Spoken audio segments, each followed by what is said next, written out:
ঘুম থেকে উঠে এরকম অনেকগুলো ফুল দেখতে পেলে মনটা কিন্তু আসলেই বেশ ভালো হয়ে যায়। কারণ ঘুম থেকে ওঠার পরে সকালের পরিবেশটা সাথে এরকম যদি ফুল থাকে, সব মিলিয়ে কিন্তু মনটা অনেক বেশি ভালো হয়ে যায়। তো অনেক দিন পরে হুট করে চলে গিয়েছিলাম একটু গ্রামের বাড়িতে। এই তো মামা শ্বশুরের বাড়িতে চলে গিয়েছিলাম আর কি।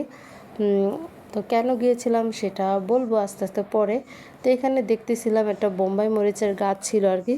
তো মাসাল্লাহ পুরো গাছটাতে অনেক বেশি মরিচ ছিল। তো সাথে দেখলাম অনেকগুলো ফুল গাছ লাগানো ছিল। অনেক দিন পর মোটামুটি গ্রামের বাড়িতে আসলাম। তো চারদিকের আবহাওয়াটা এত বেশি ভালো লাগতেছিল, কারণ একটা মেঘলা সুন্দর একটা আবহাওয়া ছিল ওই দিন। এই তো একটু পরপর বৃষ্টি হয়, রোদ হয়, এরকম টাইপের একটা আবহাওয়া ছিল। মানে একটু মেঘলা টাইপের, অত বেশি গরমও লাগতেছিল না। গ্রামে গেলে সবচেয়ে বেশি মানে গরম লাগলে তখন বেশি খারাপ লাগে। আর এরকম মেঘলা একটু ঠান্ডা ঠান্ডা আবহাওয়া থাকলে তখন কিন্তু গ্রামে বেড়াতে খুব ভালো লাগে। তো এখানে দেখতেছিলাম অনেকগুলো গাছ লাগানো আছে, প্রত্যেকটাতে মাশাআল্লাহ সুন্দর করে ফুল ফুটে আছে, দেখতে অনেক বেশি ভালো লাগতেছিল। কারণ ঢাকা শহরের এই বন্দি ঘরের মধ্যে থাকতে থাকতে একটা সময় গ্রামে হঠাৎ করে গেলে আর এরকম পরিবেশ থাকলে কিন্তু বেশ ভালো লাগে। আমি ঘুম থেকে উঠে ফার্স্টে আগে উঠানে চলে আসলাম। উঠানে এসে দেখলাম অনেকগুলো ফুল এদিক সেদিক পড়ে আছে। তারপর আবহাওয়াটা অনেক বেশি সুন্দর। তারপর সব কিছু ঘুরে টুরে যে রান্নাঘরে দেখলাম সবাই রান্নার মোটামুটি প্রস্তুতি নিয়ে নিয়েছে আর কি। তো আমাদের হুট করে গ্রামে আসাটা হচ্ছে আমার নানান শ্বশুরের জন্য দোয়া পড়ানো হবে।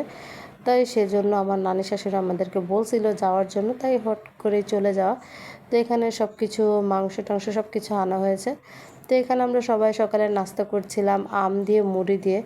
কারণ আমের সিজন থাকলে মানে আমার নানি শাশুড়ির বাড়িতে সবাই বেশিরভাগ আম দিয়ে মুড়ি দিয়েই নাস্তা করে।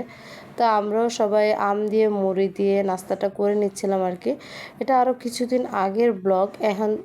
এখন তো আর আম আসলে তেমন পাওয়াই যায় না।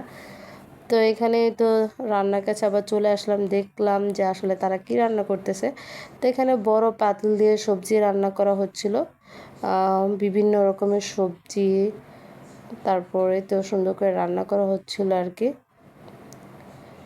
তারা সবজির সাথে অবশ্য ডালও দেয়। তো এখানে দেখলাম আবার মাসকলাইয়ের ডাল রান্না করবে, তো সেই জন্য সব কিছু রেডি করে রেখেছে আর কি।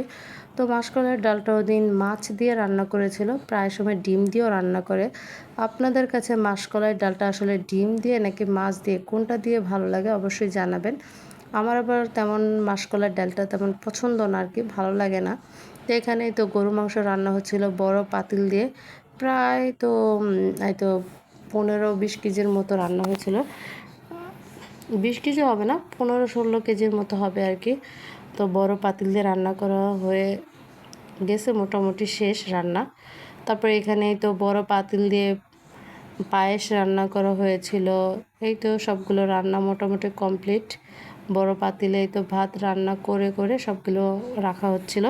এখানে সবজিটা কিন্তু বেশ মজা হয়েছিল ওদিন, আর দেখতেও কিন্তু অনেক বেশি ভালো হয়েছিল। এখানে হচ্ছে সেই মাসকলাইয়ের ডালটা। এই ছিল আজকের ব্লগ। আল্লাহ হাফেজ।